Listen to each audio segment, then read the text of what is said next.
Helix वेल्गस। Helix किसे कहते हैं? बिग टो को। वेल्गस करीब चला जाए। In this the valgus, L में जो वेल्गस है वो याद रखना है। L stand for valgus, foot deformity है। एल जो वेल्गस होगा बिग टो के लिए होगा lateral deviation of the toe, lateral deviation of the big toe. ठीक है। और जब इसकी लैटरल डेविएशन हो गई है, ये ज़्यादा फीमेल्स में होता है।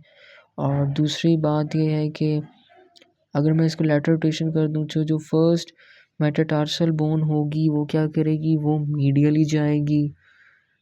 ठीक है। और जो सिसमॉइड बोन होगी वो लैटरली चली जाएगी।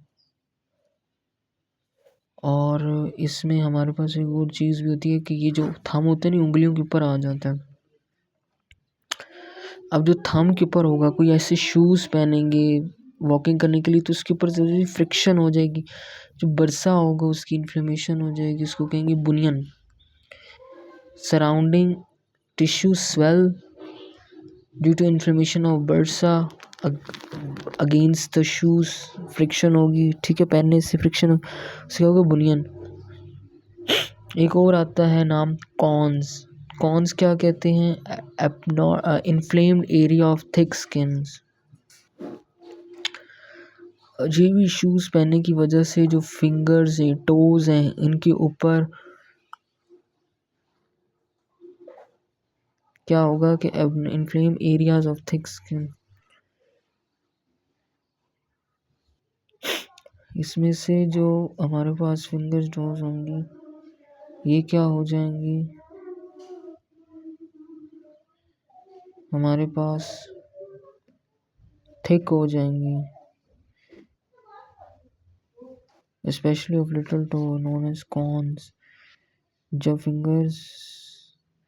फिंगर चोगर पर लगती हैं तो जगह हार्ड हो जाती है, हार्ड, इसको हम हार्ड कॉन्स कहते हैं। ठीक है। हैमर टो किस तरह होती है? हैमर टो की हम लोगों ने एक पिक्चर बनाई थी। इसमें हमारे पास 3 फीलिंग्स हैं, प्रॉक्सिमल, मिडल, डिस्टल। ये प्रॉक्सिमल जो फीलिंग्स है ये क्या होगी, इसकी हाइपर एक्सटेंशन, मिडल की फ्लेक्शन, डिस्टल की हाइपर एक्सटेंशन। इसको कहते हैं हैमर टो। ये यूजुअली सेकंड टो में होती है। It is may result due to the weakness of the lumbricals and interosseous muscle. किसकी वजह से होती है? वीकनिंग ऑफ द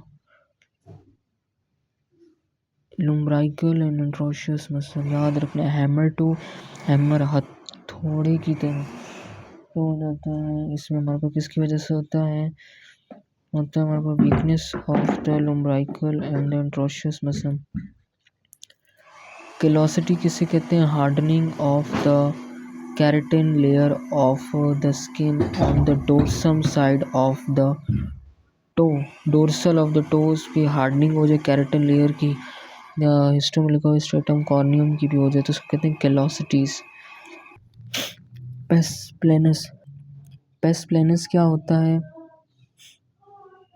हमारे पास फ्लैट फीट को कहते हैं जब मीडियल लॉन्गिट्यूडनल आर्चेज ना हो प्रेजेंट। इसकी 2 टाइप होते हैं, flexible flat feet and rigid flat feet. जो फ्लेक्सिबल फ्लैट फीट वो होगा कि जब बच्चा बैठा होगा तो पाँव में आर्चेस वगैरह होती हैं, जब पाँव पर वजन डालता है मतलब खड़ा होता है तो पाँव की आर्चेस ख़त्म हो जाती है। और ये चिल्ड्रन में ज़्यादा होता है फ्लेक्सिबल फ्लैट फीट, क्योंकि उनकी जो लिगामेंट्स होते हैं वो बहुत ज़्यादा लूज़ होते हैं, इतनी ज़्यादा टाइटनेस। जो बच्चा बड़ा होता है जो उसके लिगामेंट्स होते हैं फिर टाइट हो जाते हैं, तो फिर खड़े होते वक्त भी उसकी जो आर्चेस होंगी वो नज़र आएंगी। कौन सी arches? Medial longitudinal arches. Rigid होता है कि बचपन से ही है ना, बैठते वक्त भी इसी तरह, बैठते वक्त भी कोई आर्चेस नज़र नहीं आती, खड़े होते वक्त भी नज़र नहीं आती। क्लफ और टेल्पिस एकाइनोवायरस इसकी टाइप होती है, मोस्टली ये मेल्स के अंदर होती है, डबल होती है। फुट इन्वर्टेड हो गया। फुट जब इन्वर्टेड होगा है, एडक्टेड भी होगा, इन्वर्टेड होगा तो एडक्टेड भी होगा, मीडियल साइड पे ज़्यादा होगा। एंकल होगा वो प्लांटर फ्लेक्स हो जाएगा। ये एंकल है, ये प्लांटर फ्लेक्शन हो गया, कोई डोर्सी फ्लेक्शन तो है नहीं।